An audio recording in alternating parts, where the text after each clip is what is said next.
Good evening, ladies and gentlemen. My name is Caroline Kende-Robb. I'm the Executive Director of the Africa Progress Panel, a foundation chaired by Kofi Annan. It is my pleasure to welcome you all here this evening to the Zamyn Cultural Forum at the Tate Modern here in London. This evening's event is one of a series of debates focusing on political, social, economic, and cultural issues related to globalization, citizenship, and identity. I would like to give a very special and warm thanks to Michael Arminian and his team at Zamyn. Thank you, Michael. Thank you so much. You have put together a very interesting series of events, and your incredible dedication and commitment are truly commendable. And yes, please, thank you.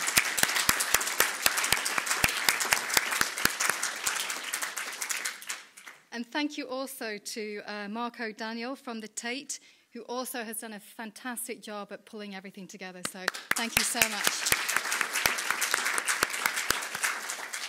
And of course, I must also thank the sponsors, Accenture, Barclays, Penguin Books, SOAS, and the Tate, as well as the Africa Progress Panel. I think we can all be very proud to be associated with this event, and I'm delighted to be introducing this evening's theme on natural resources. And I'm sure everybody in this room is very aware that this is a very complex subject and can be extremely contested at the same time. But I'm delighted to see we have an incredibly high-level panel here this evening.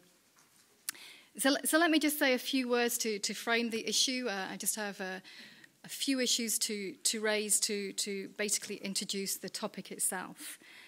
And I think we all know the story of the butterfly that beats its wings and somehow through a chain of events unleashes a typhoon on the other side of the world. And I think something similar is happening when we use natural resources. And most of us here in this room use these resources pretty much every single day of our lives, whether it's fuel or even the whitener in our toothpaste.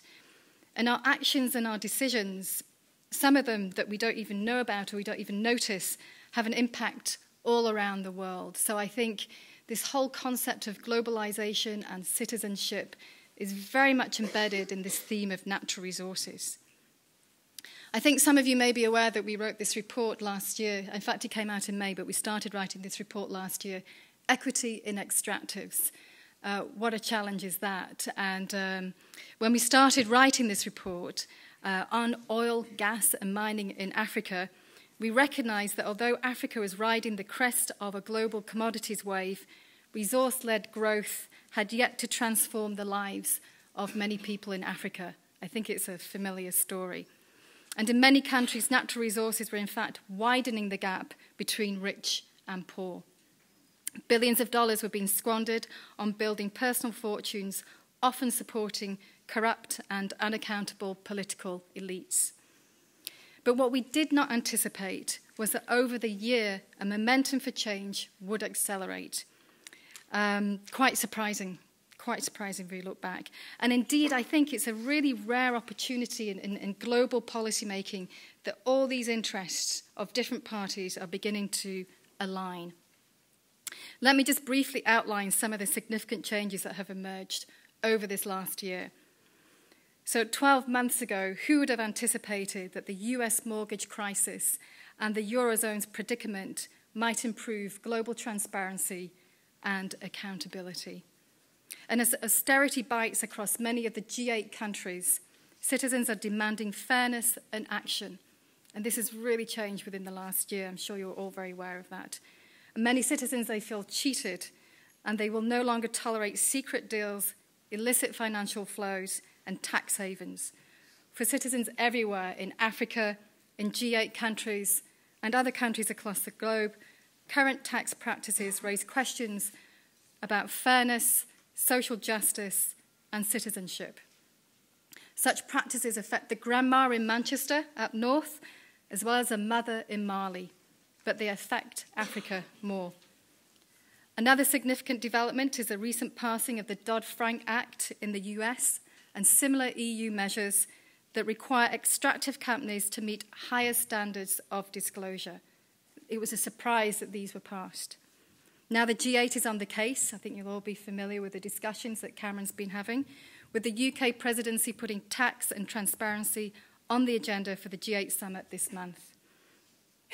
In Africa too, citizens are in opposition to the growing squandering of oil, gas and mining resources, as evidenced in the under-evaluation and mismanagement.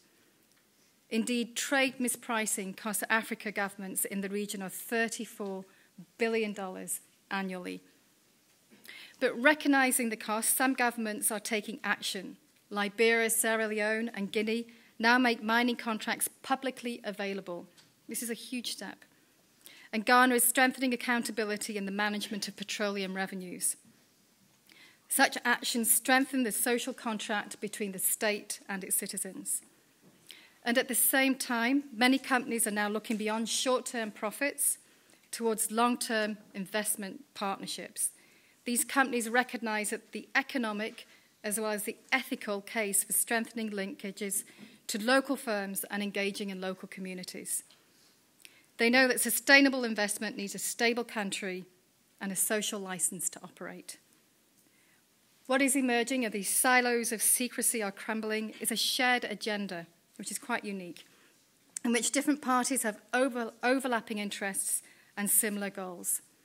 And as Mr. Anand states in the report, building trust is harder than changing policies, yet it is the ultimate condition for successful policy reform.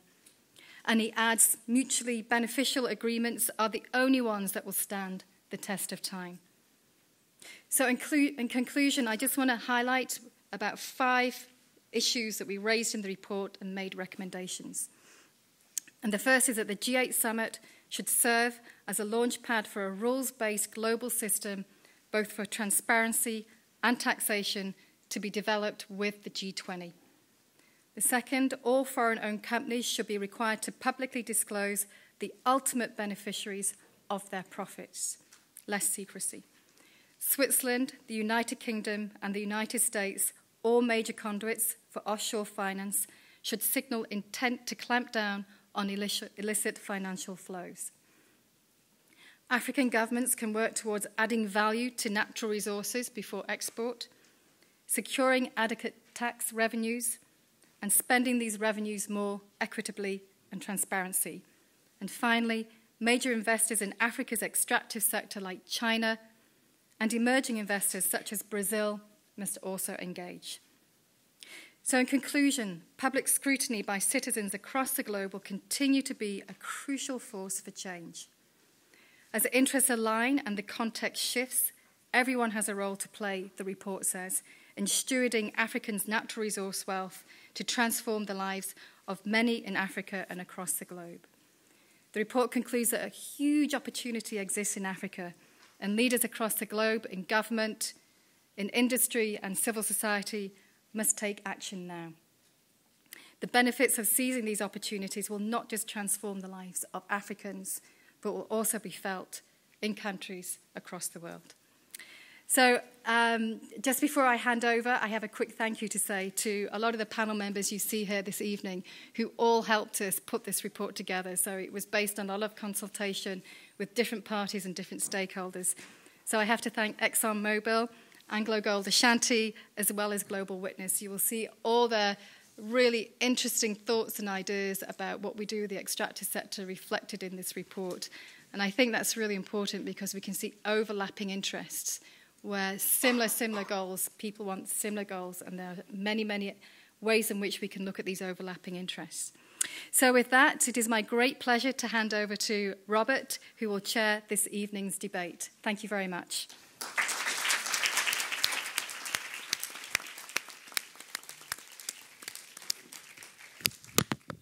Whoops. Sorry, that just fell off. I'm going to have to do this sitting down, aren't I? Sorry, I was... Can everybody hear me? Is that working? Brilliant. Thank you very much, Caroline. I'm Robert Guest. I work for the Economist magazine. I've done that in various guises. I've been our Africa editor for a while, business editor for a while. We're a magazine who, about a decade ago, we did a cover story, quite a notorious one, about Africa that was headlined "The Hopeless Continent." And the interesting thing is, if you sort of look at a graph of what's happened to sort of Africa's GDP growth per head since then, it's just gone up and up and up and up and up. So I suspect that you can place a deep discount on everything that I say. I'm not one of the speakers. I'm just here to try to bring out the best in our wonderful panel today. But let me just try and frame a couple of things before we start. We're talking about natural resources, the things that you find in the ground. And I recall, I think it was 2005, visiting something called the Kolwezi Tailings in Congo. Now, this is an enormous great heap of cobalt and copper tailings. That's the byproducts of an earlier mining process. And basically, back at the time when all this stuff was dug up, we didn't really have the technology to process it cheaply and easily into pure precious metals, copper and cobalt. Now we do. So it's basically a big pile of cash lying on the ground. And the extraordinary and tragic thing about it is that it's still lying there. This is not a small pile of cash. I mean, you get into a big truck and you can drive up onto the top of it and keep driving for some way. It's absolutely enormous. It's worth hundreds of millions of dollars. And all it would take to turn that into money, the kind of money that could be paying for schools and roads and hospitals in Congo, would be for one moderately competent mining company to come in and process it. And that doesn't happen. And the reason why that doesn't happen is because the governance in Congo is absolutely appalling. Instead of trying to come up with a proper deal with a reputable company to process this, the people in charge are too often interested in just making a quick buck, and then a few months later someone else will tear up the contract. And so it just doesn't happen. And this is a tragedy. This is an extreme example of a tragedy that we see in many parts of the world, that there are all these resources there waiting to be exploited, waiting to be turned into money that might benefit the people who live on the land where these things are. And it doesn't happen because you don't have the governance necessary to make it happen. And this is a really serious problem. Sometimes you find, again, if you go to the eastern half of Congo, where I was the year before that, you find that actually conflicts can be fueled by the minerals that are under the ground. You find that when you can't do business with a government, the reputable mining companies stay away, and the disreputable ones flood in. And the low-tech ones, the people, just the ordinary people who are looking to, pan through the rivers to get out gold or looking for diamonds, and you find that warlords come in and they want to control the area to get an extract, to get a rents, to extract money from the small-scale miners. And I recall going to a village called Walungu, which is in the eastern part of Congo, and talking to some of the people who lived there about what it was like living in one of the low-scale, underreported, low-tech civil wars that you find in too many parts of the world. And one lady I met there really struck in my mind. Her name was Charlotte Nyamugali. And she described the night when the men with guns came to her house. And they beat her, and they took all her stuff. She didn't have very much, but they took her food and her blankets and her pots and pans. And then they raped her, and then they went away. And then a few months later, they came again, and this time they took all the stuff that the previous lot hadn't taken, and they made her carry them to their camp out in the bush.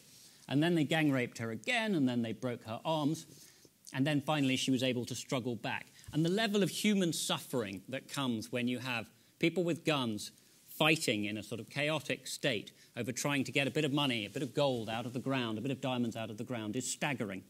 So the question that we have is, how can we make it different? How can we make it that the resources in the poorest countries in the world and the middle-income countries become a blessing rather than a curse? It may be slightly facile to say, well, yes, they're doing it very well in Norway. It's possible that proves only that it's a good idea to be a functioning democracy with the rule of law before you strike oil. But I think that it can work. It can work in other places, and it requires the kind of cooperation that you need between governments, which need to be cleaner, and companies, which need to push them in the right direction. So I'm hoping that this evening we will be able to come up with some ideas to discuss ideas about what the solution is to these problems. And so with that, I think I'm going to start with our first panelist, who's Walter Kansteiner, who at one point was George Bush's man in Africa and is now ExxonMobil's man in Africa. So he's worked for one oil man and now another oil man. Mr. Kansteiner. One was considerably bigger than the other. One is indeed considerably bigger than the other. So as a representative of the largest private oil company in the world, I mean, many people would see you as the villain. Others would say, actually, the situation would be better if more reputable, functional companies like yours were doing the work rather than the disreputable small ones. What can you tell us about how to solve this problem we've outlined? Well, thank you, Robert, very much. And just to perhaps set the stage a little bit, using the Economist as the kicking boy again. Yeah, exactly. To take the other side of it, 7 of the 10 fastest growing economies in the world are in sub-Saharan Africa. 7 of the 10 fastest growing economies in the world are sub-Saharan Africa. By 2030, there will be more middle-class families in Africa than there are in China. So what is this economic growth attributed to? What's going on in Africa that is being successful, perhaps first time in a long time? And there are lots of reasons. Part of it is, and this is a bit of a counter to, Robert, your story, is actually better governance. Some African countries are getting it better. They're getting it right. They're actually committing themselves to infrastructure development, better health care, better schooling. And with that better infrastructure comes economic growth. So maybe because we have to be, we are optimists about the future. But to your question about who owns the world's resources, and I think that's kind of the cornerstone kickoff question, and I think it's a good one. And the short answer is the sovereign government and the people that live in that country where God put those resources, that's who owns it. I think a more interesting question is who develops those? We know who owns them. Now, I will say this. There's an exception to that on who owns it, and that's in North America. Actually, in North America, who owns it is the landowner. He has the mineral rights, too. But virtually, other than Canada and the United States, every other country, actually, I think New Zealand might have it, too. Every other country, the mineral rights and the ownership of those rights rest with the sovereign people and their governments. So, to the harder question, who develops them? And this is perhaps an idea that we're just kind of coming to really understand. And that's the idea of a global shift. And it's a bit trite and perhaps very easy, especially for us in the West, to say this global shift is the South-South, the Chinas, the BRICS, and they're developing, and they will be the developers of the natural resources in Africa and elsewhere. It's easy to say that, but the data is starting to show that, in fact, that is the case. You know, China today is Africa's largest trading partner, by far its largest trading partner. 30% of all Chinese investment in Africa today goes into the extractive industries. As China and the BRICS, and the B of the BRICS, of course, is Brazil, and Brazil is very keen on Africa, as they look to make these investments, how do they do it? What processes do they use? What assistance do they get? And that's a really interesting differential for, say, the West and the BRIC countries. Sovereign government assistance, be it financial loans, grants, become very important part of how those investments are made by the Chinese, by the Brazilians, by the Indians. So this creativity, and it's financial creativity, is very much a different pattern, a different paradigm, and a real shift from what we've seen in the last 50 years. But I will say that Africa is starting to wonder about this relationship with particularly with China. In 2006, President Obasanjo welcomed President Hu to Nigeria. And he said, the 21st century is China's century to lead the world. Take us with you. 5 years later, Mr. Sanusi of the central bank in Nigeria said, China is no longer a fellow underdeveloped country. It's the second largest economy and capable of exploitation. We need to be careful. So, interesting 5-year differential there. And so where this paradigm shift is going, we will just have to wait and see. But I will leave you with this kind of this picture. So as the Eurozone went into its, 23rd financial crisis a few weeks ago, the BRIC countries were meeting in South Africa, planning for the future. I'll leave it there, Robert. Thank you very much, Mr. Kansteiner. I'm just going to keep going from my left to right, just because that's easiest. So, Mr. Taylor, you're the co-founder of the Publish What You Pay Index. You helped invent that idea, and I think just recently, Tullow Oil, one of the largest independent private oil company in Africa, has agreed to publish everything they pay, how much to each government, when, all that kind of thing. So, you could argue that you've been a great success here. On the other hand, you could argue that actually this is mostly an exploration company and the big money is in the extraction, not the exploration. So what do you make about, how much are people listening to you? If you take sort of a very big oil company like, ExxonMobil, how would you rate them? Be nice, Simon, be nice. Because you're separate from Exxon to some extent in my head, I can be mean to Exxon without being mean to you. So there we go. Perhaps we can come back to that. How would I rate? That's a very difficult question to answer. I think there's two answers to it actually. I would suggest that Exxon, along with Shell and BP and a number of others, are being very constructive, very functional, very useful within this process called the Extractive Industry Transparency Initiative, which, for those who don't know, is a process kicked off in 2002 by Tony Blair in response to the launch of the Publish What You Pay campaign.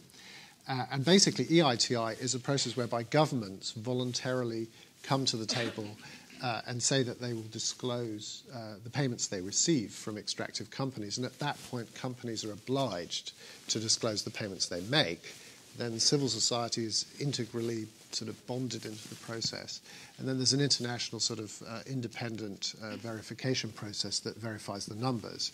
And the whole point of this is to bring accountability to the money flows. It sounds good. It is good. The principles are good.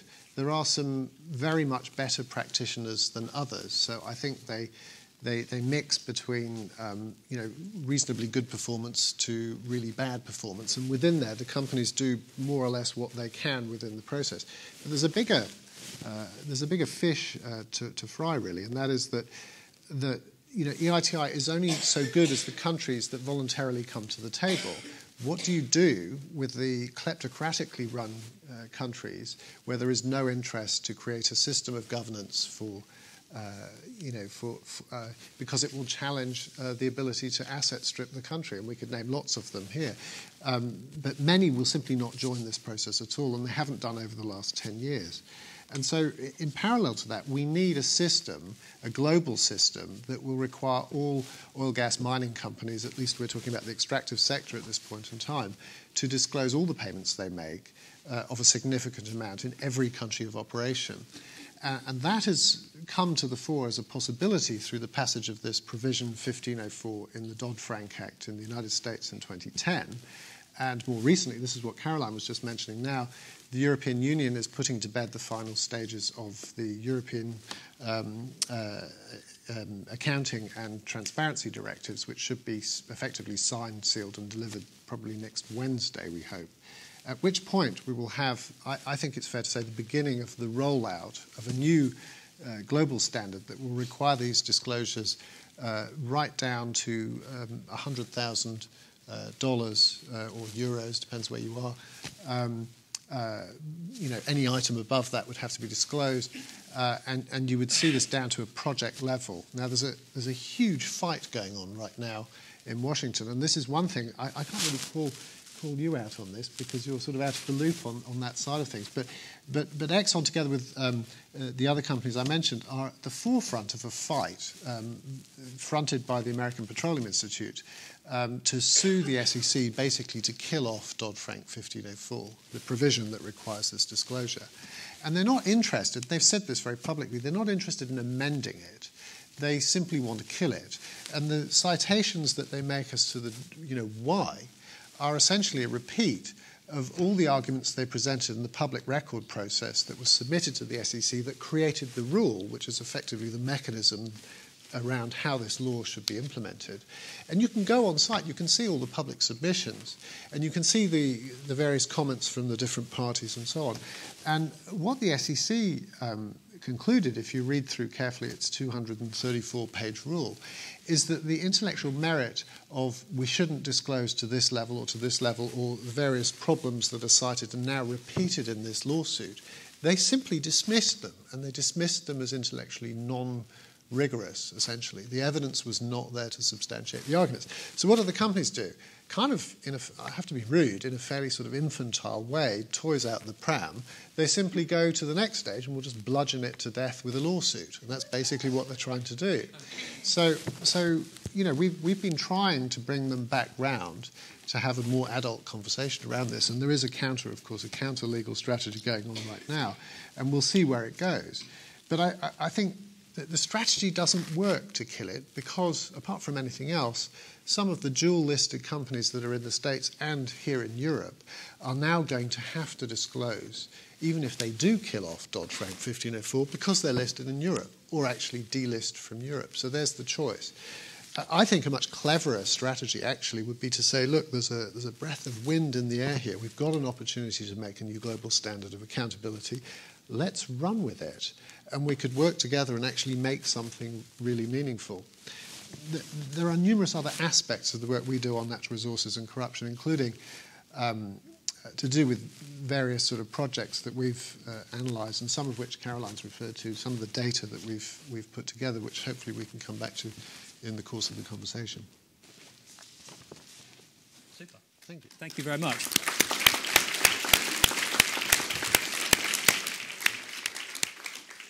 Okay, Mr. Kansteiner, I'm going to let you respond to that, but not yet. We're going to get through all the speakers, give everyone a chance to talk before we start the fisticuffs. So, Mr. Mboweni, can I call on you next? I'm not going strictly left to right here, but we've just had we've had a representative of the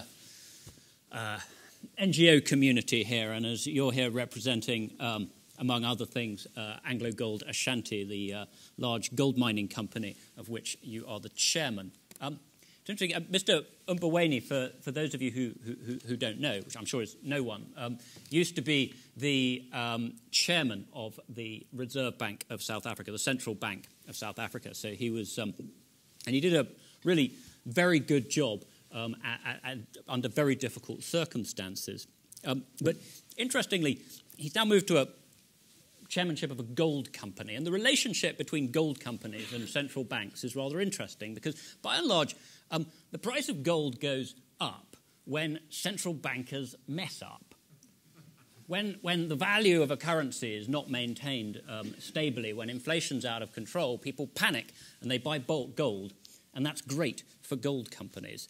But I'm sure that there's no link whatsoever here. But you're now, you're a man of many hats, and you have a global view of what's going on in the mining business. Perhaps you could address the questions that we've raised so far, the question of who should own the resources, and how good a job are we doing at getting them out of the ground efficiently and in a way which benefits the people who should benefit. Thank you very much indeed. And thanks for the invitation to be here. For all the years that I was governor of the South African Reserve Bank, I failed to get the Economist to be transparent. You don't know who the ghost writers are of the articles. You hardly see the lineup of the ownership. You don't. It's one of the most interesting ghost field publication. So if you're going to talk about transparency, I think we should start there. I promised myself when I left the central bank that there will be 3 areas of human endeavor which I would avoid because they are full of so many pit holes. The arms industry, because no matter how much you try to be transparent there, it's very difficult.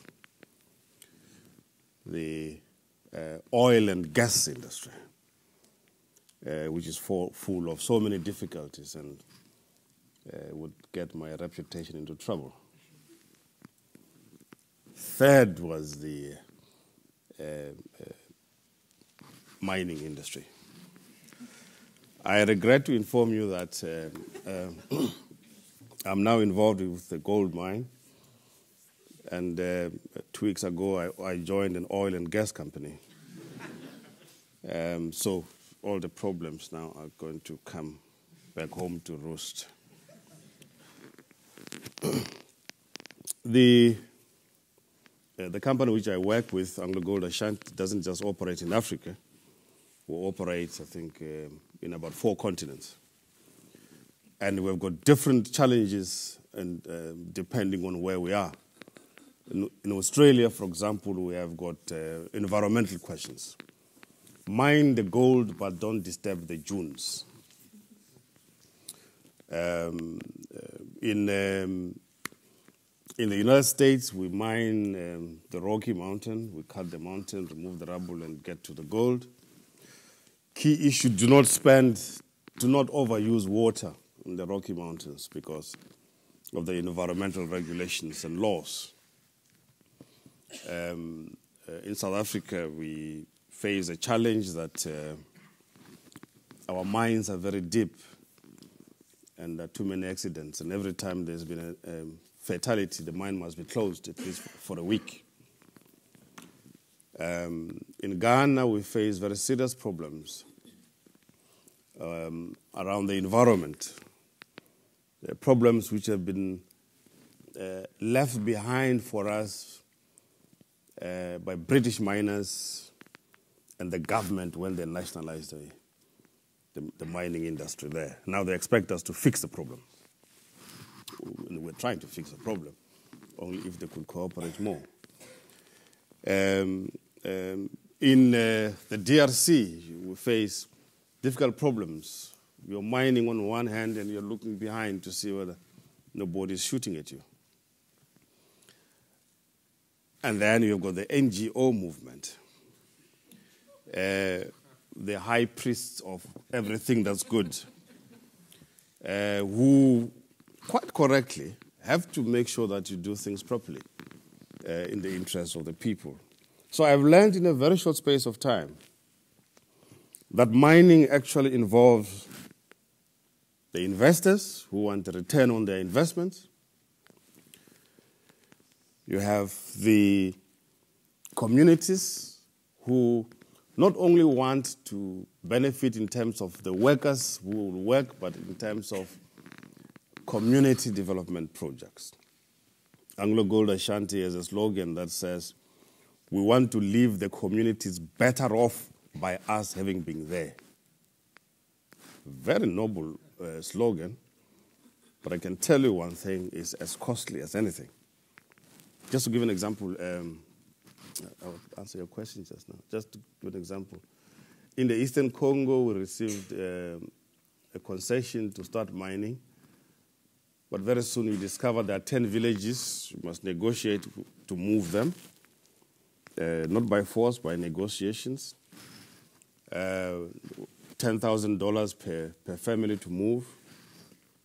In no time, the 10 villages became 100 villages. It's a different matter. And then there's an old Catholic cathedral, so we had to move the Catholic cathedral and build a fresh one. at the end of the process, the people say, but we've got graves there. So what do you do? Then you go through a long process to move, to relocate the graves. And then we build the school, the clinic. We found an old Belgian hydropower station that was not functioning anymore. And we remodeled it, and only to find that the actual mechanics still work. So we are the hydropower station supplier, generator and supplier there. So, and so on. Then you have the governments that you must work with. And the governments have different competences. There are certain situations where the mining company is far more resourced in terms of its intellectual capacity and capability more than the government. That's why you have this problem where the mining companies end up writing the laws and the procedures and the regulations because the governments have no capacity or capability. A big problem, which maybe the NGO movement should feel.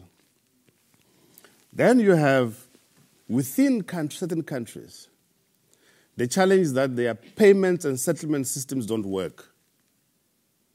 And yet there has to be the repatriation of the income earned in a particular company to the head office of the company. I mentioned the NGOs. Then in certain parts of the world, in Africa, parts of Latin America, you have what I call rogue mining companies. And I think more often than not, these rogue mining companies are the ones giving the mining industry a bad name. And the industry as a whole has to do something about it. Finally, I think we have the terrible legacy that mining companies have left us with, the destruction of the environment. And I think mining companies have to be held accountable for this very seriously, whether it's the pollution of the rivers, killing the fish, destroying fresh water, all of that, I think, is something that the companies must be held accountable to. And the governmental environment agencies are also accountable to this. I end then by saying that my experience so far, and I'm not a mining person per se, but my experience so far is that to a large extent the industry is an enemy unto itself.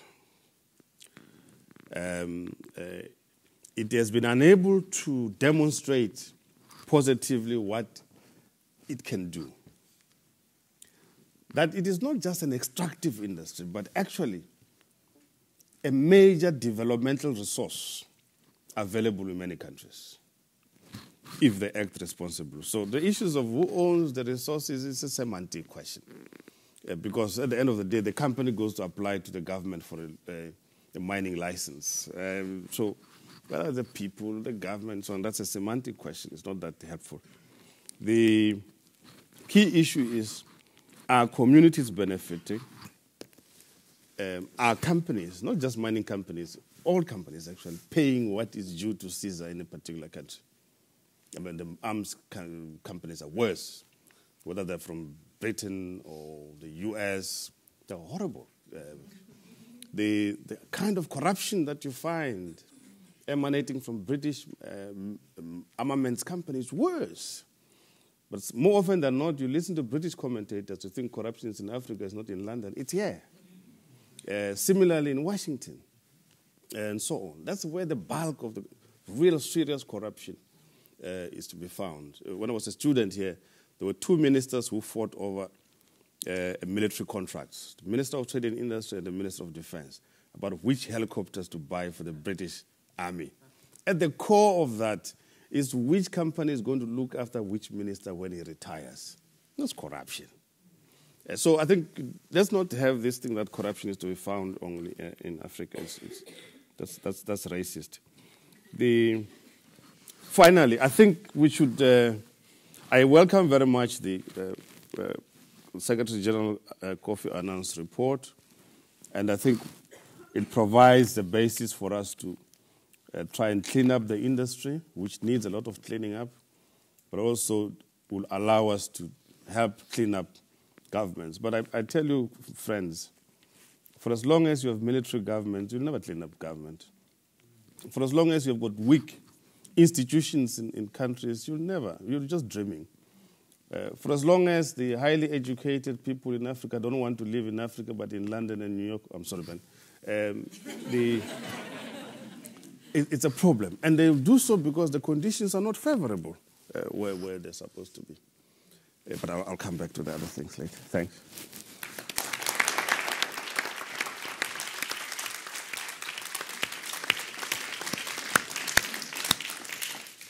Thank you very much, Mr. Mboweni. Now let's move to Ben Okri. As I'm sure you all know, he's the Booker Prize-winning author of the great novel *The Famished Road*, a poet, a thinker, and as Mr. Mboweni rather tactlessly pointed out, a man who lives in London. Now, Mr. Okri, you once wrote that the magician and the politician are very like each other, in that each of them is trying to distract your attention away from what he's really doing. I'm wondering if you think that's an appropriate image for the mining and oil industries in Africa, and maybe you'd care to enlarge on that. I think it's a very appropriate image, actually, very fitting, for many reasons. Many wonderful things have been said around the table. But amongst the most significant has been a kind of a very detailed list of reasons why mining companies cannot do what they ought to do in relation to natural resources and nations. The excuses, the lists are important, but they don't deal with the problem that we're here having to deal with, which is, first of all, who owns the natural resources? It is more than a semantic question. Actually, it's a question that affects the livelihood of ordinary people as well as very powerful people. It's a question that affects the texture of nations, how people live, how they die, what their salaries are, how they raise their families. I think it's a very, very intimate question indeed. And I think it's a question that should be asked in relation to, really, who should benefit from the resources of a nation? Is it just the shareholders of companies? Is it the governments? Is it the ministers of governments? Is it those who are actually able to work intimately with deals? Or should it be the people of the country? Now, I want to speak for the people who can't be at this table. I don't think it's important where I live. I think it's much more important where my heart is. It's much more important what my vision is, what my feeling for the world is. Now, I think one of the most important things about globalization, and the thing that has been raised around this table, is that in the 10 years that you referred to, Mr. Guest, when you had that famous headline about Africa's hopelessness, one of the things that has happened is, in fact, one of the results of globalization. And one of those elements is the element of surprise. We have been surprised by what these factors can mean and how they can influence nations. It's interesting that it's taken an African magazine to actually say quite clearly that Africa is poised on a very hopeful decade. It's poised, it's on the cusp. And I think it needs to be stressed that, what we're dealing with here is the gap between Africa's potential and the realization of that potential. That gap, I think, is where we should address the problem of mining and the problem of resources. The companies, I think, should acquire more vision. It shouldn't just be about the extraction of material from the ground. It shouldn't just be about looking after the more contingent communities. I think it should also be an act of vision. I believe in globalization plus justice. I believe in globalization plus concern for the environment, concern for the local environment. And I speak in relation to places like the Niger Delta, where I come from, and that is very, very close to me in terms of what's going on there. I'll tell you a story to illustrate it. There was a certain company, a certain oil company that shall not be named. A certain company that should not be named is moving into a part of the Delta region. And as they moved in not individuals in ties, as beautiful as yours. They moved in supported by trucks, by armored tanks. And they rolled over the farms of people, rolled over their houses. And there's a particular story that was witnessed by an archaeologist who was part of one of these missions, where these tanks were rolling over, and the woman who owned the land came running and shouting, saying, "You can't do this, this is my land." And they rolled right over that land. It's that image that haunts me. So when we talk about natural resources, who does it belong to, who should it benefit, what comes to my mind is the collusion between the big companies and governments. There's corruption on the one hand, yes, but there's also tremendous collusion. It's interesting, Mr. Mboweni, when you say that, it's the incompetence of governments that makes mining companies have to write their laws for them. If that's the case, why don't you write better laws? No, I didn't write any. I didn't want to mention which country, but I can tell you. We'll come to that. But that's my passion. That's what upsets me. That's what frightens me. People talk about all kinds of optimism, but when I actually picture when I look at the picture on the ground, when I go visiting, it is a horrifying picture. The Niger Delta is one of the ugliest. The effect on the environment, on the earth, on the land, on the farms, is one of the ugliest things I have seen on this planet. I don't see why it has to be that way. I'm genuinely perplexed by it. I'm genuinely annoyed by it. And I don't see how anything that has been said around this table explains to me why it has to be that way and why it can't be differently, why it cannot change. That's what I'd like to know. Okay. Thank you very much indeed.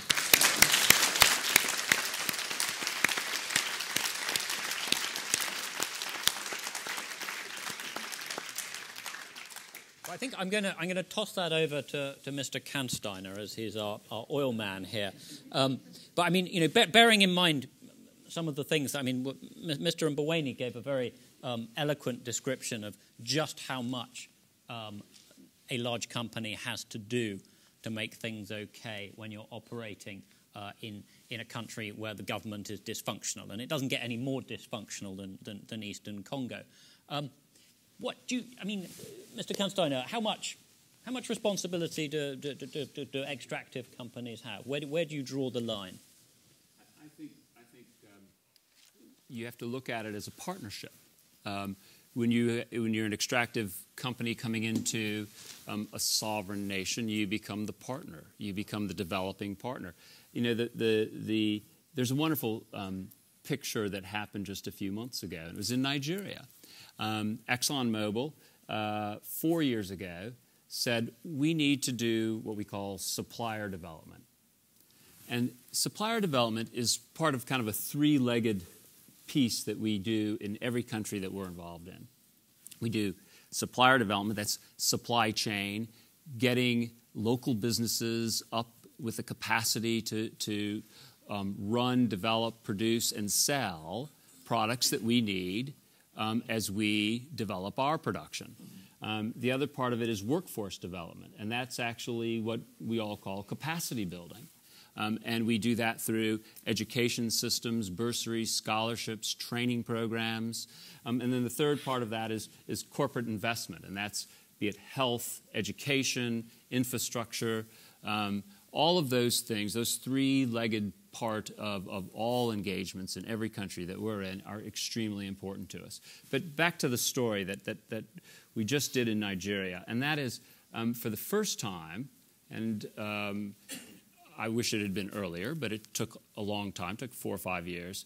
We christened a platform, that's an offshore platform, that was designed, built, produced, and delivered by Nigerians in Nigeria to us. So completely local supply chain. And these are tens of millions of dollars worth of products. Now, that took 4 years to get that company. It was a joint venture between the NNPC and ExxonMobil to get that engineering, architecture, manufacturing business up and running that they could actually supply. Now, they don't just supply us. They supply not only Nigerian oil and gas companies, but up and down the Gulf of Guinea, the entire region. So, that's just a story where we take the partnership part of it very seriously and spend a lot of time and a lot of money in doing so. Okay, thank you very much. Mr. Taylor, are you satisfied with that answer? Gosh, how to judge?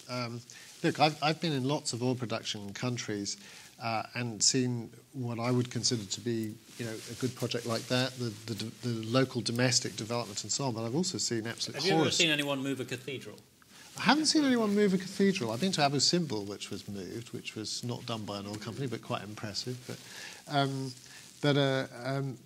think there's a bigger set of things going on. You've rightly pointed to what's going on in the Delta. We're currently investigating and continuing to investigate a story, in fact, in Nigeria right now that involves both Shell and Eni, who acquired an oil block, a contentious oil block, that was originally obtained, in fact, stolen by Abacha's oil minister, the dictator Abacha's oil minister, Dan Atete, who's also a convicted money launderer, who set up a company in 1998 and then promptly authorised the giving of this oil block to his company. He owned the company through a sort of hidden set of proxies and so on. And then as Abacha Senior died, he then defrauded Abacha Junior out of the shareholding of the company and now pretty much owns the whole thing, certainly controls it. And the horrible thing about this story really is, leaving aside the legitimacy or not of him taking the block, the companies in the end really wanted to get the block. And so you might think, well, if you develop this offshore block and it generates revenue for the state, that's a good thing. And perhaps it is. But their efforts to get the block have gone through various different channels. There's all sorts of great complications I won't go into now. But at the end of the day, the deal was constructed in April 2011, in which the companies agreed to pay $1,092,040,000 to the government. And almost instantaneously, the government cascaded $1,092,040,000 out of the recipient account, which in itself was not the appropriate account to pay money into if you're acquiring an oil block in Nigeria, because it has to go into the Federation account, and to pay money for an oil block not into the Federation account is a breach of the Nigerian constitution. So that straight off was a crime. The money then cascades out and goes to an account earmarked for Malibu Oil and Gas, the company that Dan Atete owns, or now owns, or controls. Very shortly after, and this is how we know about this, the middlemen, in theory involved in the deal, felt that they had been ripped off and then sought to freeze the money that was in London. And some of the money was frozen, the amounts that they thought that they were owed. And there's various legal processes going on right now which are in the process of resolving themselves. We'll see what happens. But shortly after that, so by late August 2011, 801 million went out of this account in London to two accounts in Nigeria, and 400 million, we don't know what happened to the 401, but 401 million further cascaded into the accounts of 5 shell companies, all set up by an individual who has very close connections to some very senior officials in the current government. Where did the money go? Where was the benefit for Nigeria of this? If this is worth $1 billion to a man who essentially stole the block, why didn't the government take it back off him? Instead, our supposition at this point is that certain people stood to benefit, and they worked out a mechanism in order to pay the money across, and this is the mechanism they chose. But I think the point I would raise is, we'll have to wait and see whether this transaction from the company side was a legal transaction or not. And some very clever legaling went into the thinking behind this. But what we do know from the court testimony that has already come, into the public domain, is that both companies spent nearly 2 years in personal meetings with Atete, deciding what price would need to be paid, wining and dining him, enjoying in quote-unquote iced champagne in one location, and nice lavish meals in Milan in a set of other meetings. And so I suppose my point really is, the conclusion we've come to is that they may well have paid the money to the Nigerian government, but they did so in the full knowledge that the money would end up in the company possession of the man who stole the block in the first place. So when we start to think about how we can make these kinds of transactions function, I would suggest it takes two to tango. And there is a company responsibility element to this, and there is also obviously whoever happens to be a corrupted individual who operates in a governance vacuum in whatever state we happen to be talking about, who's obviously the other part to play. And then there's all the middle people and the bean counters and the accountants and the lawyers who set up the clever system. But there's also the systems out there like the banks that take the money and like the hidden shell companies that get established in tax havens where you can't find out who owns the companies. And so if we really want to deal with this stuff and really seriously want to deal with it so that the money flows can be transparently seen going through the system and hopefully end up being deployed for the benefit of the people who really own the resources, and let's face it, it's the people of the country, then we have to fix a number of things. One of those things involves transparency of the revenue streams and down to a significant detailed level, which is why we need project-level disclosure. But funnily enough, the oil companies don't want that, which is why they're trying to kill Dodd-Frank 1504 in the States. And then other areas we need, I think, are, beyond the governance. We need to address this whole issues of disincentives. We need to start looking for assets that are stolen out of countries and freezing them and repatriating them and prosecuting people who are in the process of setting up corrupt deals. And I include in that the individuals within companies who decide to set up deals that, may well be legal, but they jolly well shouldn't be. That's a very interesting description of a very complicated deal. Then I presume it is very. That what you're suggesting here is that there were some companies who were trying to follow the letter of the law while subverting its intent. Is that what you're saying? I'm suggesting they spent 2 years negotiating directly in different places, having iced champagne and lavish meals with a convicted money launderer who they knew or should have known had stolen that block. And they put together a deal in which they knew the transference of the money to the government would then go to the company owned by this person. And if they didn't know that, frankly, I don't think it's credible, given what we know about the way in which the process was put together. And it doesn't say very much for their due diligence, given what we can find out. And it hasn't been that difficult. It's been time-consuming. It's been difficult, complicated, yes. But, if we can find this kind of stuff out, how come they can't over a period of more than a decade? It just doesn't stack up. So I don't really want to get stuck necessarily on one deal, but sure. it represents, I think, where we're going to in some cases. Not all companies, not all places. In some companies we see, as I said, don't do a good thing here, but behave impeccably here. So there's nothing, if you like, pardon the expression, black and white in this. It's a sort of depends on the location and the people involved and the opportunities. We're going to have a little bit more to and fro here before we throw it open to questions from the audience. So bear that in mind if you want to think up penetrating questions to throw that at any one of the panelists. I'd like to throw this across to Mr. Mboweni, if I may. What you said there about how companies, you get companies who behave well in some jurisdictions and badly in others. I mean, if you're a country, right, you have one government, okay, and that government is, either very clean or not very clean or somewhere in between. The supply of potentially crooked businesses in the world is almost infinite, isn't it? I mean, there's always going to be someone out there who wants to, pay bribes in order to get an advantage.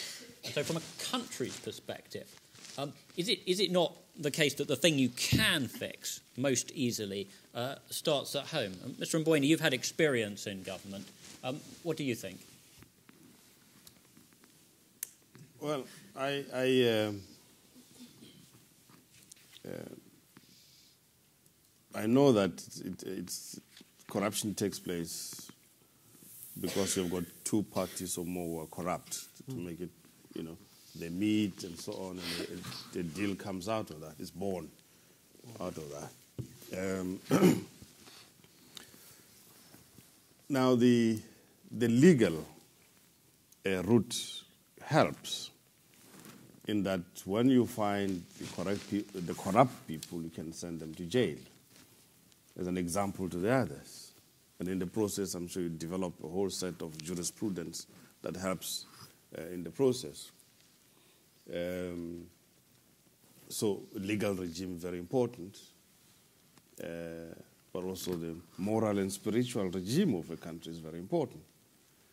And a whole set of things. But I didn't come here to discuss corruption because it's a huge global problem that can be discussed, I'm sure, at some other place. I think the key issue, Ben, what I was saying is that, and with due respect, I understand what you're saying, but what I was trying to mention is that most of the highly technical Africans that should help us to fix the continent don't live at home.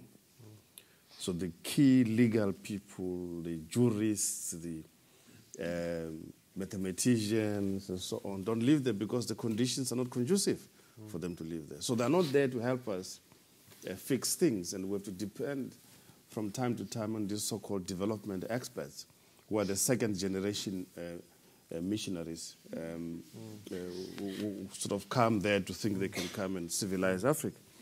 But if we can mobilize all these Africans to come home and work, it will help a lot. I understand there are circumstances which sometimes make it difficult.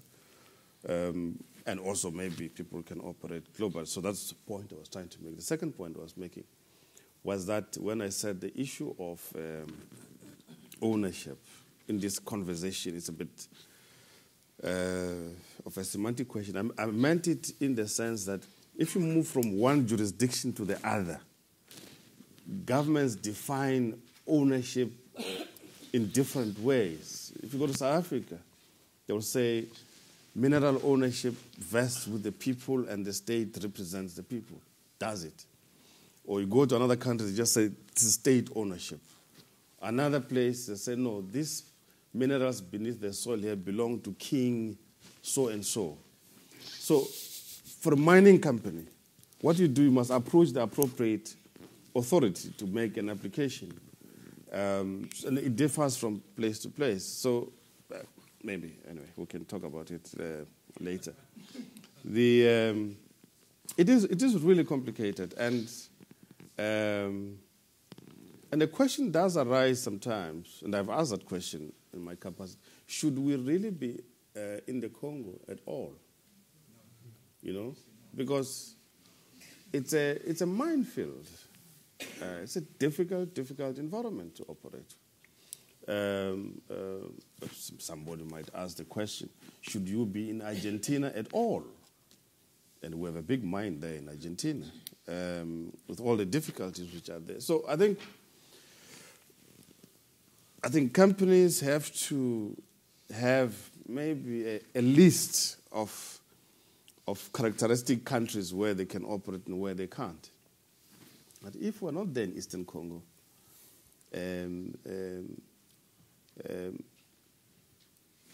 whether one likes the democratic system of government there or not, but the fact of the matter is that they say they had an election. They were democracy. Now, how much that democracy filters to the people is a different matter. Should you be there in the Eastern Congo or not? It's a very difficult question. According to some of the regulations coming out of some of the U.S. laws, it might be difficult for us to operate in the Congo. Some computer companies have difficulty, for example, using the gold from the Congo as part of the manufacturing of the gold chips that you need in the chips that you need in the computers. But on the other hand, I know for certain that the areas where we operate has benefited quite a lot by our presence. Is that sufficient? And every time I come back to my days as an anti-apartheid struggle activist, when we used to say these American companies must pull out of South Africa because by their presence there, they're bolstering the apartheid system. So out. Barclays, out. This one's out. And so on. So what should be the criteria which will allow us to operate in certain countries or not? And as I said, as a former activist, I grapple with that question all the time. And should you be in Angola at all? said it's democratic government in Angola, but should you be operating there? Well, I operate there. Not as an oil, not like ExxonMobil, but as a manufacturing company. Should we be in Mali at all? Now, investment in Mali that took place over many years. Now, there are problems in Mali. You can't close a mine today and open it tomorrow. So you have to decide what does, at the strategic and level in the medium to long term. It's a very difficult process. But I emphasize again, I think the mining companies over the years have not done themselves any favors by their own behavior and their relationship to the communities and governments. About the point, Ben, about the drafting of legislation, I was making in particular reference to the work that was recently done by the World Bank around the capacity of governments to write and understand complex contracts and legislation. I know for certain that, I won't mention the name of the company, that company has got a legal department that is far bigger than the legal department of the country where they operate. There's no way in which the legal department in that country can sit and have a proper legal conversation with that company. The consequence of which has been that the drafting of those contracts and laws happens to be done by that company. Whether it's a good laws or bad laws, that's a different thing. I'm just mentioning the issue in terms of capacity and how they need to mobilize capacity for. I mean, the issues are complicated, but I think that I've seen instances where things have worked. Our operations in Australia, despite the difficulties that we have with the environmental laws and all other things there, it's working. Safety standards are high. We hardly have fatalities in Australia. But in South Africa, where the gold mines are as deep as 4 kilometers underground, almost every other month somebody dies there. And it's a big problem. I've seen how companies have polluted rivers in South Africa, in Ghana and other places. And I've also seen how lack of capacity from the government has allowed the infiltration of the industry by unscrupulous so-called small-scale miners in Ghana, for example, Chinese, Lebanese, and so on, who have no care whatsoever for the environment of the community where they operate, or paying tax or contributing to the growth and development of that country. So, well, maybe again I made a mistake by joining mining company. Should have stayed as a pensioner of the central bank. Can I ask you just a quick follow-up there? I mean, a lot of governments don't have the same detailed knowledge of mining industry law as big multinational mining companies do. Is there an organisation to which you think they can usefully turn for advice? I mean, do you think, for example, that the help that the World Bank gave to the government of Chad in trying to work out a deal for an oil pipeline there, do you think that sort of thing can work well? Or there are thousands of organizations out there and institutions that can help countries. World Bank is one of them with all its problems. The United Nations, the UN, is probably the best placed institution that can help. But you also have thousands of legal firms which can assist governments. I know speaking from London is not a good thing because bankers are unpopular here. But you have got many capable legal components or otherwise of investment banks which can support governments. And there's the NGOs. That's their job anyway, to help. The only thing that I don't like about NGOs from time to time, as I said earlier on, is that they tend to behave like the second-generation missionaries. I don't like that. That they come on a kind of civilizing mission to try and help these poor, incompetent, incapacitated Africans. I hate that. I can't stand it. That's why this high priest of goodies. No, I don't like. So, but I think that the capacity is there. And I think governments as well in Africa and elsewhere, Latin America as well, and so on, need to learn how can we best utilize the diaspora as well. There are many capable people in the diaspora. We're finding, for example, that we're able to source Ghanaians who now live in Australia for our business. And they understand the environment much better than a South African can understand. But they live in the diaspora. You're contradicting yourself. I know. I want you to come back home. No, I was enjoying you wandering around to your self-contradiction. No. Because you inevitably will. Because the upshot of what you're saying, when you talk about, people not being, you're saying that really people should not travel. They should not find the opportunities that they can in the world. In fact, the background to this conversation is not just natural resources, actually it's globalization. It's the movement of peoples across the globe. What you seem to be saying is that you want to put a prohibition on people moving across the globe. No. It's a very dangerous sort of area to go. But that's not what I want to address. Let me just finish very quickly. Let me just finish, and then I'll let you. You've been speaking for about 15 minutes. I'll let you. Can you wind up? Yeah, I'll let you. So, yes, people must come back home. Yes, we can reach them wherever they are in the diaspora, because we need that capacity to be able to engage with the companies. But anyway, Mr. Okri, say whatever you like, and then we're going to throw it open to questions from the audience. Well, I'm going to try and keep it brief. There are just a couple of things I'd like to say. First of all, I'd like to know, is there some kind of a more than a regulatory mechanism whereby cases that you spoke about can be officially tried? Something like the Hague, something that has authority and teeth in terms of the world. Because otherwise, if there isn't, then really what you're talking about really is just a paper case. I think it's hard to answer that in 5 seconds, but there may well be different opportunities. No central place like The Hague, no. But shouldn't something like that be set up? Because otherwise, these things that you're talking about will continue to happen. Absolutely.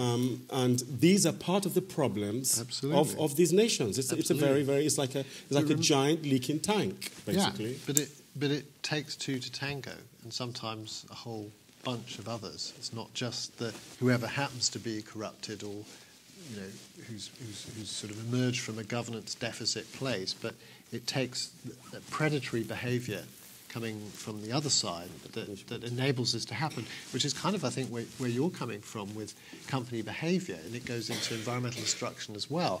If you run roughshod over the rules, or there aren't any perhaps, or you take advantage, you get things like this happening. We come across this kind of stuff all the time.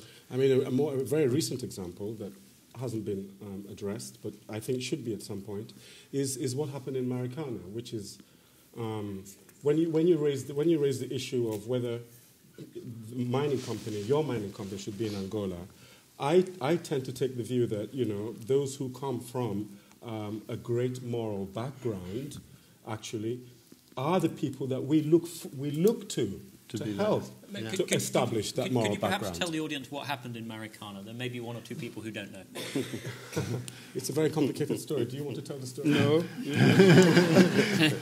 I can give a very brief summary if you like. Very brief, and I'll add to it. Very briefly, it was a mine in South Africa. There were two rival unions who were competing to represent the workers there. There was a certain amount of violence between the unions, and there was also a standoff with the police, where the police shot a large number of people. And I forget what the death toll was, but it was really staggeringly large. It was significant, even in relation to South African history. I will shut up. No, you. Is that it? Is that? Well, this is a very brief. Yeah. Sorry? It's a British mine, not a Chinese mine. Yeah. Did I say it was a Chinese mine? No, but it's important to say whose mine it was. You said it was a mine. Okay. Thank you for that. It's a very precise addition. Audience you have. Yes, it's a very precise audience. They're not going to let you get away with anything. Yes, for me, what's interesting in the case of Marikana is not just what happened. It's the vision again. It's those who are on the board, those who should know better, as it were. I'm concerned.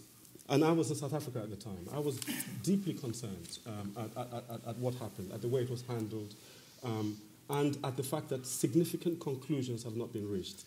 that is not as serious, to my mind, as what happens in places like Guinea and bauxite mining, where you actually have people in government actually say to individuals who are struggling and working in the mines and being paid very, very little, saying to them, well, it is not the problem of the government.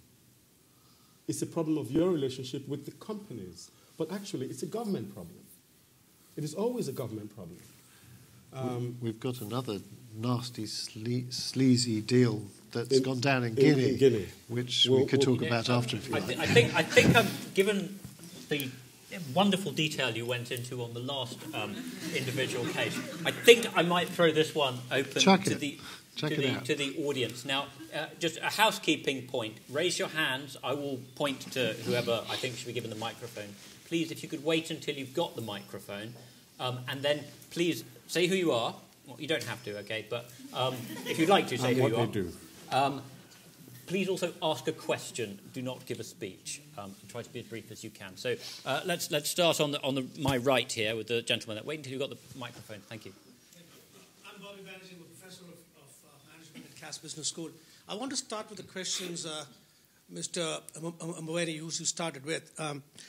I study conflicts in mining for a living. And I think the two questions you raised about who owns and who benefits are actually much closely related than you think. People are asking the question who owns the resources because they haven't benefited from it. I study mining in Australia. There's been mining in Australia for 250 years. And the benefits, there are no Aboriginal CEOs, there are Aboriginal vice presidents. Yes, they have jobs, they clean toilets. And I think the price to pay for the environmental and social dislocations are too much to ask for. Your other question, I think, Mr. Okri, you hit it on the head, and I'm going to ask those two questions as to how do we expand on that. Is the collusion between the state and the corporations. To say that the sovereignty exists with the state and God put the resources there, it's an incredibly naive position to take. Because of the conflicts I'm studying, I stopped at 25 because they only fit on one A4 piece of paper. It is no coincidence that all the 25 countries are former colonies. It is also no coincidence that all the companies involved in these conflicts are headquartered in Paris, Berlin, New York, and Montreal. The difference is, instead of white men in suits, now you have black men in suits. So there is a collusion very much between that. And if God put the resources there, then there's a divine failure as well as a state failure. Because the tribal communities are saying, how do we resist this? So the real question, so what I want to ask is, and again, this is a particular tribal leader I spoke to, who's trying to take out a fund to say, how much can I want to pay this to the mining company to leave the bauxite in the mountains. Then he stopped and said, actually, I have to pay the government people as well.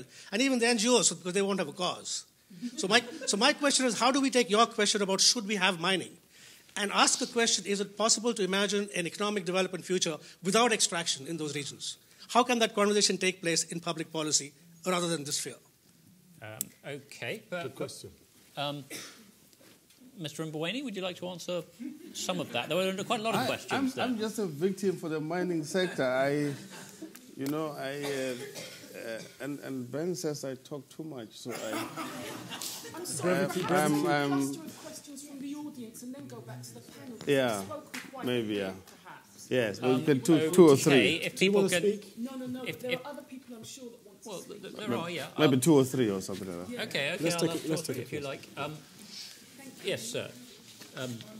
Wait, if you could wait till the microphone so people can hear, please.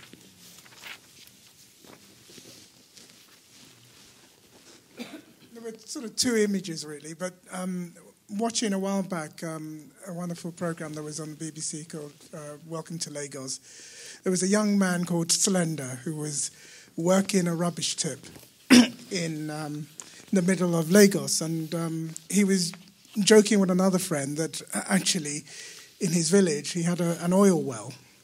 And for me, the contrast between this guy from the Niger Delta working a rubbish tip, recycling rubbish, and where he came from, probably from what one of our civil rights activists, Gani, said, probably about $40 billion has come out of that area, and he's on a rubbish tip, and what has come out of his area is fueling civilization in London and Paris, and it's just amazing. And the other side to that, and how that leads to conflict was that Abacha, who you've mentioned, was involved in a project at one point to turn himself into a civilian president, and went round and gathered what we call all these different area boys from around the country as part of that project, brought them all to Abuja from the Niger Delta, and these kids looked around at Abuja and thought, we're living with nothing, no water, dirty water, polluted environment, and the money that has come from our neighborhoods built this. And that was when the insurgency started in the Niger Delta. Yeah. And so there are a lot of very angry people who are fed up with mining companies and other extractive industries coming in, fueling civilization in other parts of the world and leaving them in abject poverty. And the anger is rising. And so I think a lot of these things that we're talking about, we need to do something about because people are getting fed up. And the final image I wanted to talk about was the one of Robert Maxwell, who used to sit on top of his building in Holborn.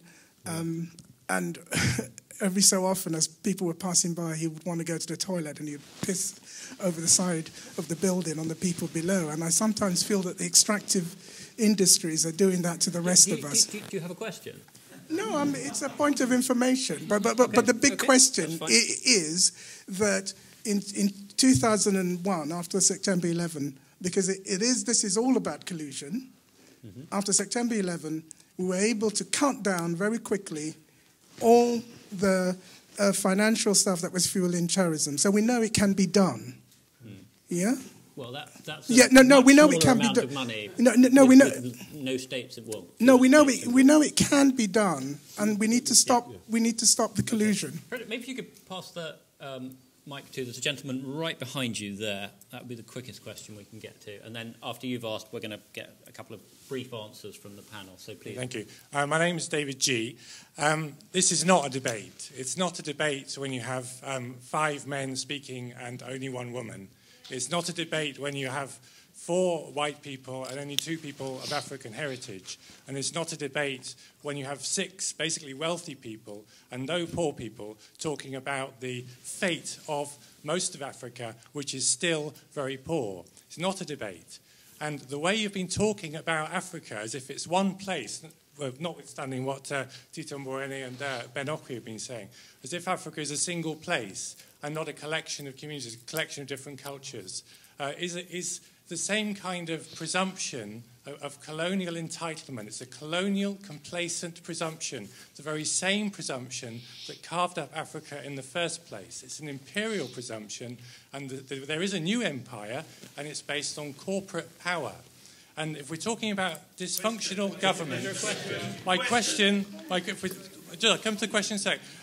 We're talking about dysfunctional governments. If you go to a mountain and you take the top of a mountain off, that is dysfunction. That is dysfunction going on there. My question is, how come the debate got organised with 5 men, only 1 woman, 4 white people, only 2 people of African heritage, and no poor people at the table, no activists, and no one who can represent a genuine diversity of views on the issue?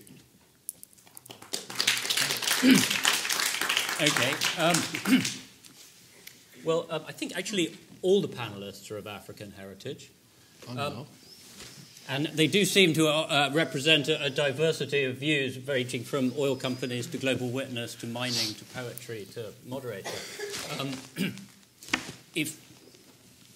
I don't know, does it count as a genuine debate? We will try and make it more genuine, if you like. Now, would the other panelists like to reply too? There was a comment about Nigeria and inequality there. Perhaps Mr. Okri would like to respond to that. I think that was eloquently spoken about. Actually, it doesn't need further elaboration. Okay, fine. It's just to add to that it is. He's right. He's right that people are getting angrier, and it's not just in Nigeria that they're getting angry. They're getting angry in Tanzania. They're getting angry in South Africa. They're getting angry all over the continent. And I think that anger is going to be an important part of the transformation that we're looking forward to. The transformation is not going to come from these guys. It's going to come from those people, the angry ones. Okay. Would anyone like to address Mr. Banerjee's question? Mr. Mboweni, perhaps. There was,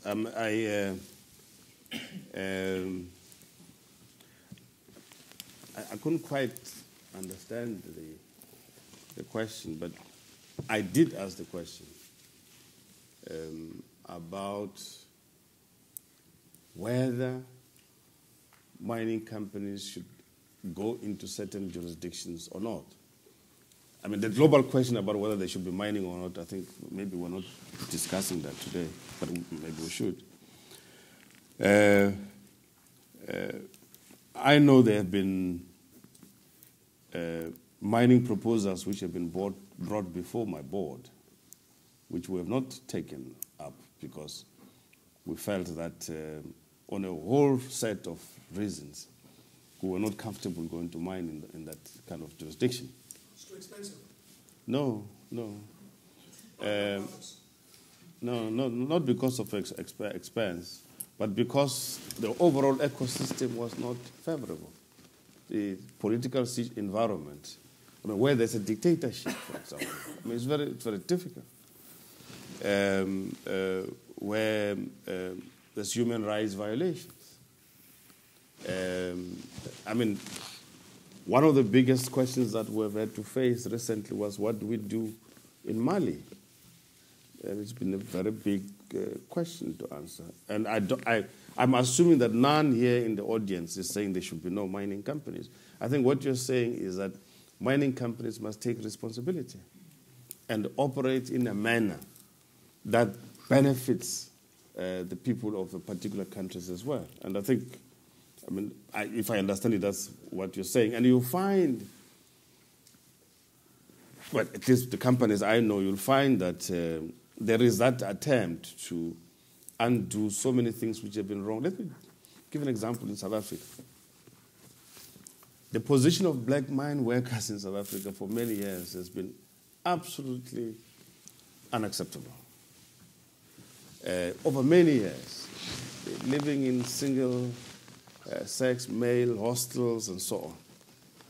And now what is the responsibility of both the state and the mining companies today? Is to undo that historic injustice by making sure that accommodation for workers is proper, by making sure that the labor sending areas benefit from the fact that they are sending the labor to the mines, but the communities are not developed. Something has to be done about it, whether it's about health, education, scholarships, and so on. But at the end of the day, if I hear Ben correctly, these things are more than just the money. It's a bigger question. I think we call it the vision. Where are we going? And I think that's a difficult one, but we should discuss it. Okay, let's have this lady here, then that gentleman there, and then at the back. So let's start down here, please.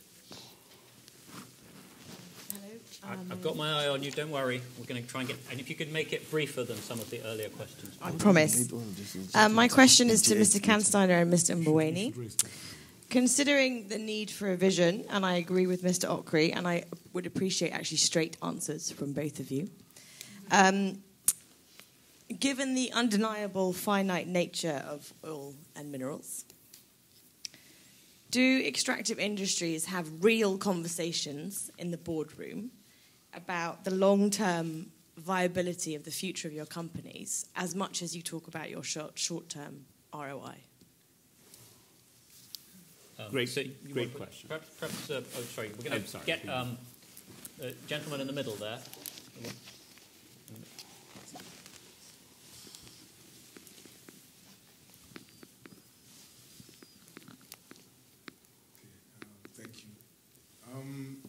I think mining has never been a benevolent exercise. So to expect mining companies to exercise any kind of responsibility is utopian anyway. But I wanted to ask my question just about Zimbabwe. Do you think the model that Zimbabwe has followed in forcing mining companies to give 51% to the government and to community share trusts is a viable model? Thank you. To give how many percent? You didn't. That was 51% of mining proceeds. Okay. The model that Zimbabwe. So you're addressing that question to Mr. Okri, are you, or to anyone? Okay.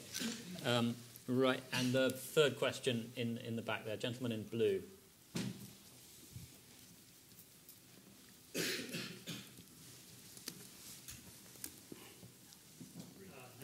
is Giles. Question to Mr. Kansteiner, Mr. Mboweni, and also to Mr. Taylor. Is there enough which is being... I mean, you don't hear much about whistleblowing in mining companies and extractive companies. Is there more that can be done from government, from mining companies themselves, to encourage this? Okay. What should we start with? Perhaps Mr. Kansteiner would like to respond to the question of oil being finite. I mean, go ahead. And it is very much discussed. It's discussed because it is the very future of our corporation, and it's important to our shareholders. And it is discussed in the near term and in the long term. Every year, ExxonMobil puts out a production that is looking ahead to supply and demand. We call it the energy outlook. And we spend millions of dollars doing it. Now, we spend millions of dollars doing it because that's what we base our capital expenditures on. These are not, platitudes that we think might be nice. This is what we really believe is going to happen. So it's a forecast, so we can forecast where we're going to spend our money. And these forecasts suggest energy demand is going through the roof. The middle class families of the world demand electricity. They want power in their houses or their apartments. They want to be able to cook. Instead of burning wood, they want charcoal or gas or preferably, we think, gas. But the mix of those energy sources that are going to supply that electricity or fuel is going to change. And we know that, and we try to anticipate it and plan for it. It's moving from coal, which is the largest single source of electricity today in the world, to natural gas. And so we're seeing that, and we're planning for that, but we very much look at a long term. The energy demand in Africa, to be specific, is probably the fastest growing of anywhere other than Southeast Asia. Southeast Asia is probably first, and Africa is probably second. And that's partially because we're coming from such a relatively low base. It's about, 15% of the population of Tanzania has electricity in their homes. 15%. And part of that package is renewables, absolutely. No doubt about it. Renewables is, can solar be a part of it? You bet. Can wind be a part of it? Can nuclear be a part of it? Now, maybe not in Japan, but nuclear is going to be a part of the mix. So, there are going to be all of the above that produce the energy demand that this world wants. But if I understand the question very well, it's whether companies discuss the future of the company and also the future of the community, whatever it is. What's the medium to long term? Now, well, in my case, the board certainly does discuss what is the medium to long term viability of the company, say a particular mine, but also what is the current plan to ensure that when we close the mine, the communities do not as well come to an end. The ghost towns and things like that. What to do about that, and to ensure that when we leave that area, the environment continues to be viable. And it's very difficult for mining companies because historically they have not cared about the environment. And you have to have very clear closure plans, how to rehabilitate the environment going forward. And are there any viable projects which will keep the communities going thereafter? So it's not just the shareholders that one must care about, must also care about other stakeholders in the business, in a practical sense. And in the budget for the company, you will see a budget line about the plan for the community when the mine closes. It seems that there's two sort of environmental questions here. One, the direct effect of pulling stuff out of the ground and whether that... And then there's also what you do, particularly if you're talking about hydrocarbons, when you burn them. And, I mean, there was a study that came out recently, which we covered in The Economist, that sort of suggested that we're not going to run out of oil because there's so much already there in the reserves that if we were in fact to dig it all up and burn it, we would be going so far over the sort of limit of what we think we can put in the atmosphere without very dangerous change to the climate that actually we're going to have to figure out a way of not burning it. Nonetheless, so, hang on, so we can burn it, but we won't because of these changes. Is that what you're saying? No, because you said two things I'm there. saying that if we do burn all the stuff that we've already found that's extractable, that we would put so much carbon dioxide into the atmosphere that unless we come up with an amazing technological fix such as geoengineering, we would be going into the very high probabilities of catastrophic climate change. So we can do it. You're saying we can't. We can do it.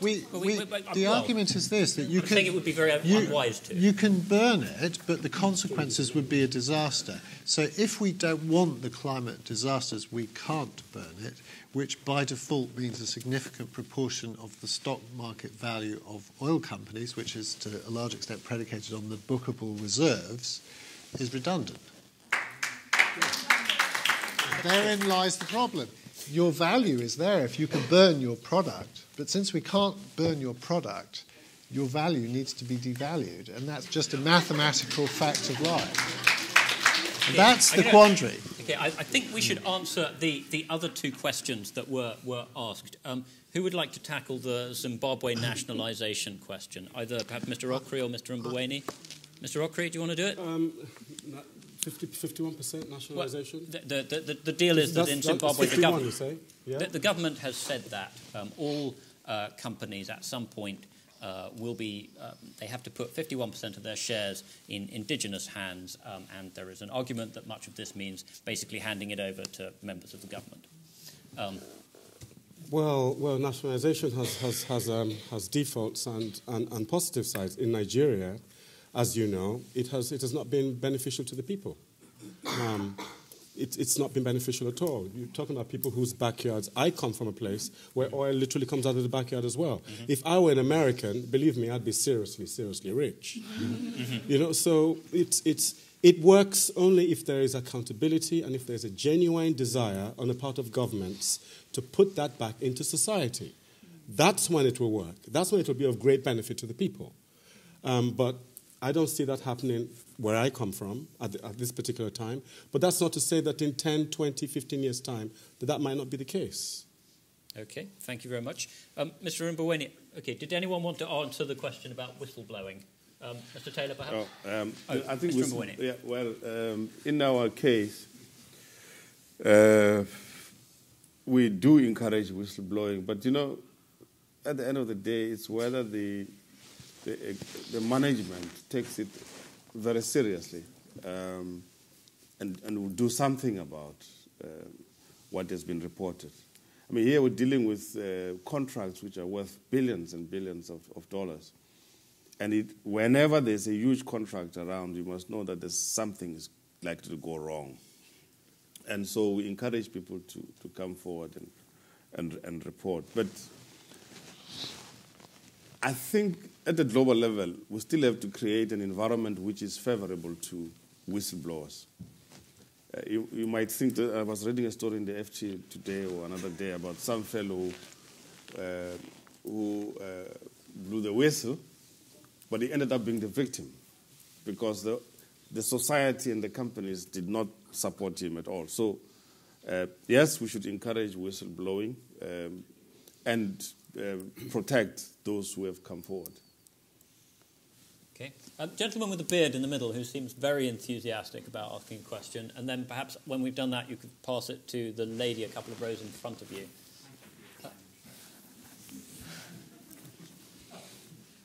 My name is Andy Higginbottom.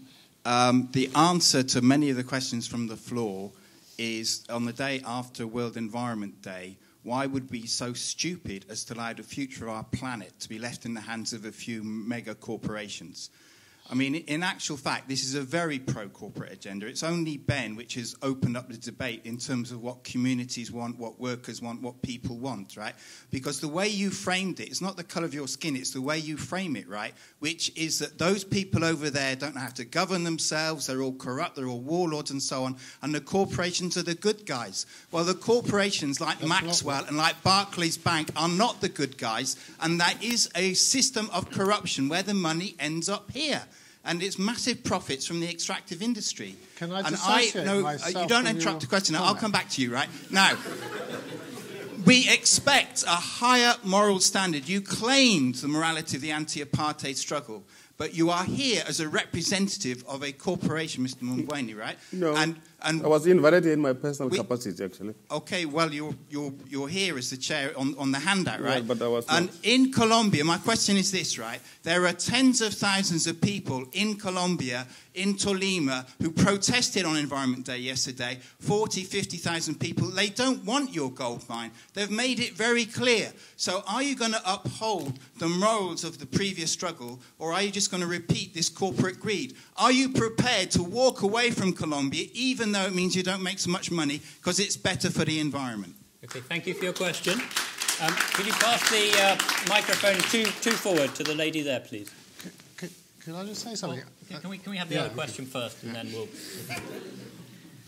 I'd quite like the heat to die down just a bit before posing this.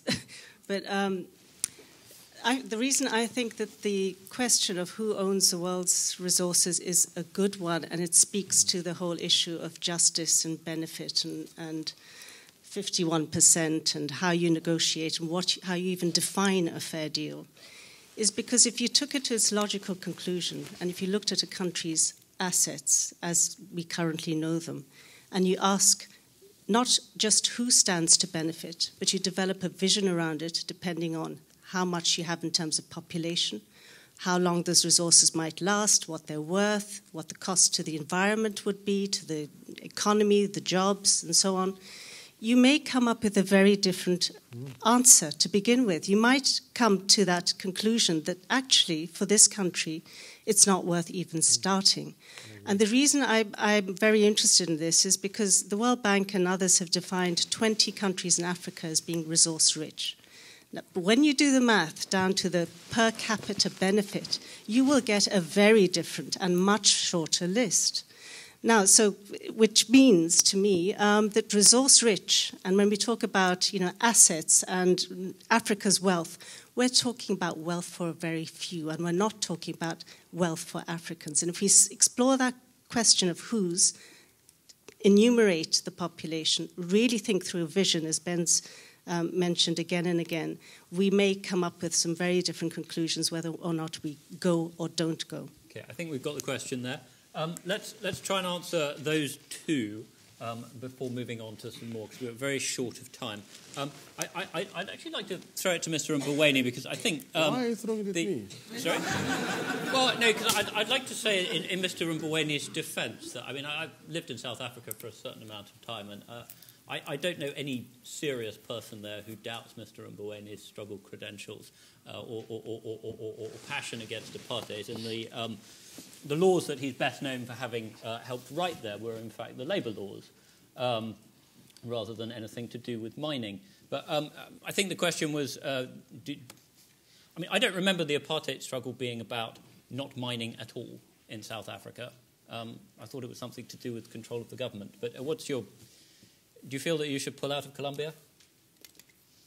Well, that question, I wasn't aware there was this demonstration. The question is, no. So those tens of thousands of people who don't want your money... Okay, yeah, we've heard the question. No, I heard the question. Huh? I beg your pardon? Are you prepared to pull out? He's going to give you the question again. He's going to give you the question again. No, you don't have to do that. I've heard the question. Yeah.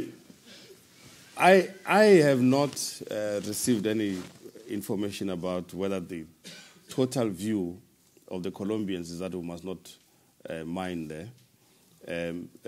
Now, and we can debate this, whether if a section of the South African population says there should be no e-tolls in South Africa, therefore we must stop e-tolls. And we're having that debate in South Africa, actually. A section of the Colombians say they don't want the mining. We can have a debate with them, because that's not the impression I've got from other Colombians there. Now, there are some very difficult issues in Colombia, and one must not belittle them, and I'm sure those issues will have to be considered. But we have not reached a point. I'm sure you don't expect me to stand here in London and say that the $1 billion invested is now going to be withdrawn. You don't expect me to say that, certainly. But I'm sure the people will consider all the issues. But mining is difficult in any environment. And if you were a chief executive of a mining company, you would know the difficulties. I think what I understand this conversation to be about is that mining companies need to have a far more better medium to long-term vision. They must be more responsive to the issues of the people. They must be careful about their relationships with government, and so on. Some of the issues I tabulated at the beginning. And that there is a feeling that mining companies are benefiting more, extremely more, than the ordinary people are benefiting, both materially and the environment and other issues. Competition. And no competition. Maybe promotion of competition as well. But that relationship is the same for logging companies that same. operate on a globally predatory basis. Yeah.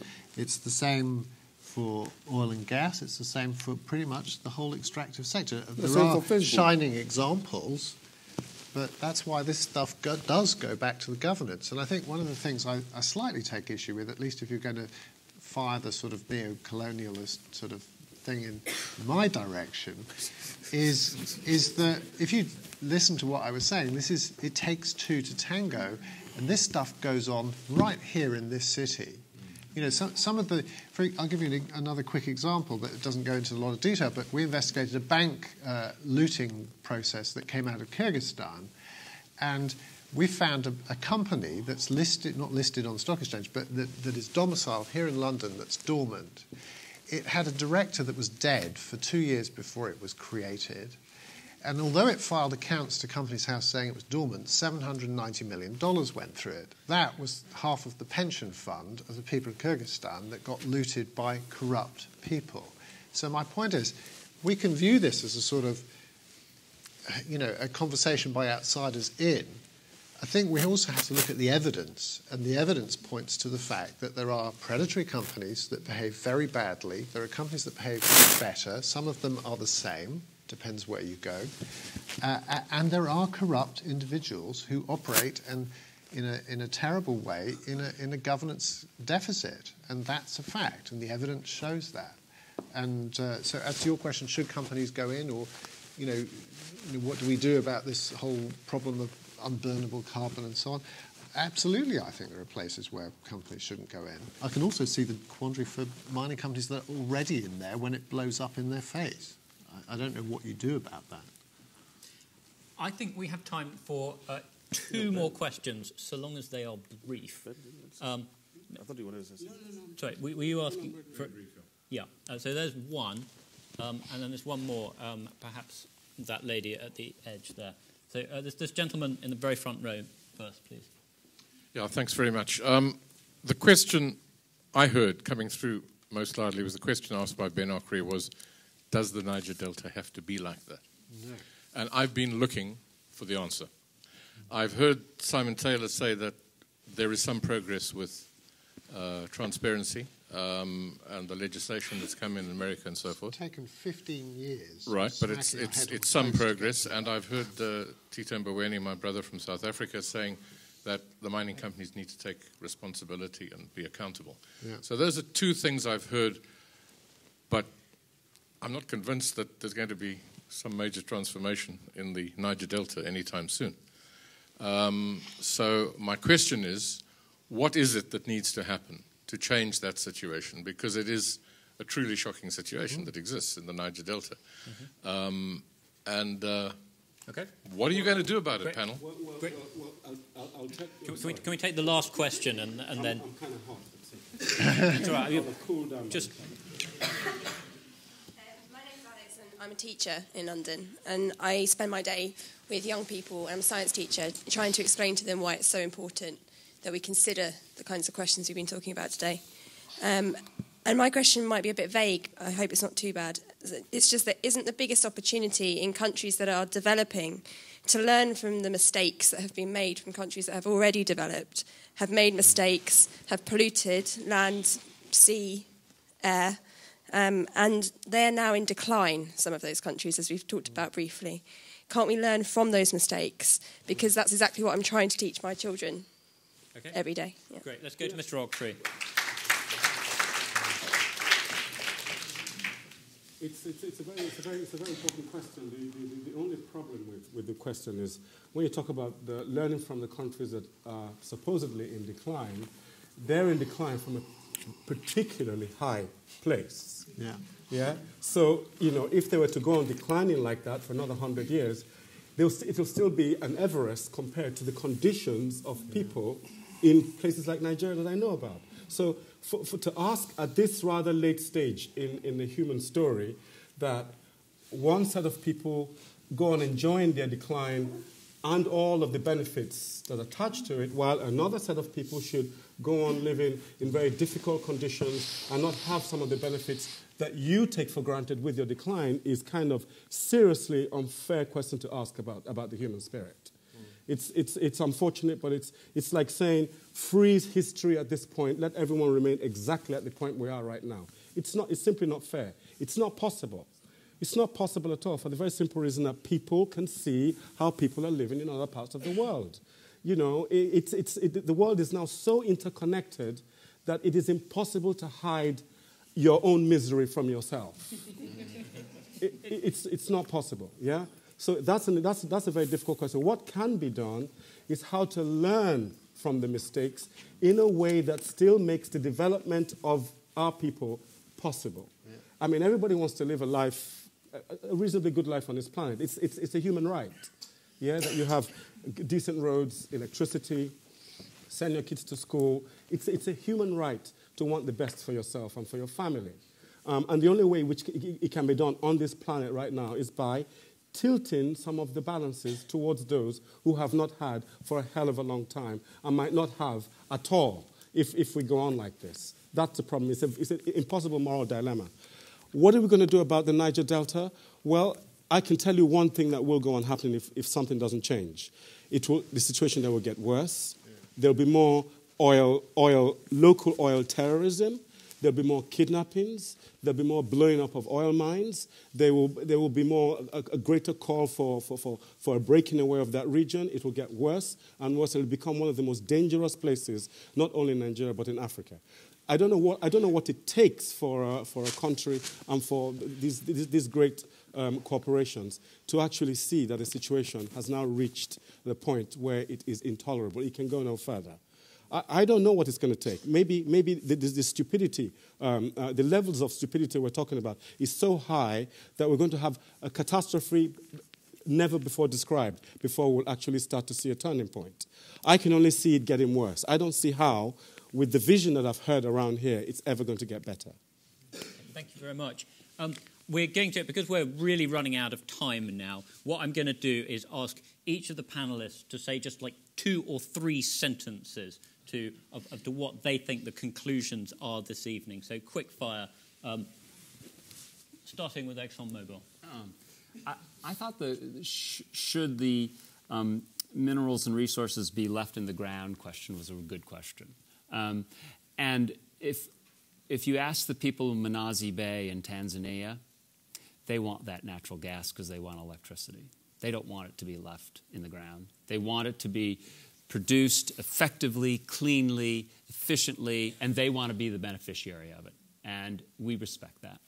Great. Thank you very much. Mr. Taylor. I think we've barely touched the subject. We've referred to a number of sort of positive things that are going on. There are other things going on, but I would stress that they, to drive change, to seek to drive change is not a fast process, especially when you have huge vested interest going in the opposite direction. And, it calls everyone at every level, I think, to play that role, whether it's in a local place or trying to change laws in other places that can prevent the kind of things we're talking about from happening in the first place, and furthermore create consequence for the individuals who are actually the decision makers who make certain things happen. Right now there's no consequence for asset stripping a country. You can just do it. And this city down the road here provides a brilliant conduit to move the money, and you can't find it. Thank you very much. Mr. Okri, super briefly. Super brief. It took a couple of thousand years for different peoples to get to the point where we can have this kind of conversation here. There's only one language, I think, that we understand. We understand the language of violence or the language of inevitability. And I think we're faced with both of these languages right now. And unless the companies and the governments have a vision that is a vision for the benefit of the people, it's either violence on the one hand or inevitability on the other. Thank you. Mr. Mboweni, last word goes to you. Well, I think I've already summarized my views earlier when I said I think the conversation sought to brought out to the attention of companies, but also hopefully the audience as well, about what the key issues are that we're confronting. What has been a big struggle in my head, which is one of the reasons why I accepted the invitation to be here, was the relationship to the G8 summit. So I don't know whether this conversation has made any contribution to the G8 summit at all. And that's the reason why I came here 11 hours. I thought we were going to talk about how we're going to influence the G8 summit. As it is, we're probably closing companies and influencing the G8. So I don't know how the organizers are going to pull out anything to do with the G8 summit, because we didn't mention G8 during the course of this whole conversation. But anyway, thank you very much for the invitation. Well, thank you very much, Mr. Mboweni. I think the answer to your question is that the G8 meets to consider big issues facing the world, and the way that Zamyn is organized is that we take a number of the big issues and say what we think that they ought to be focusing on. And obviously we have many different and passionately felt views on that. And we're very grateful for your contribution and also for that of Mr. Okri and Mr. Taylor and Mr. Kansteiner. And thank you all very much for coming tonight. Good idea. Thank you very much.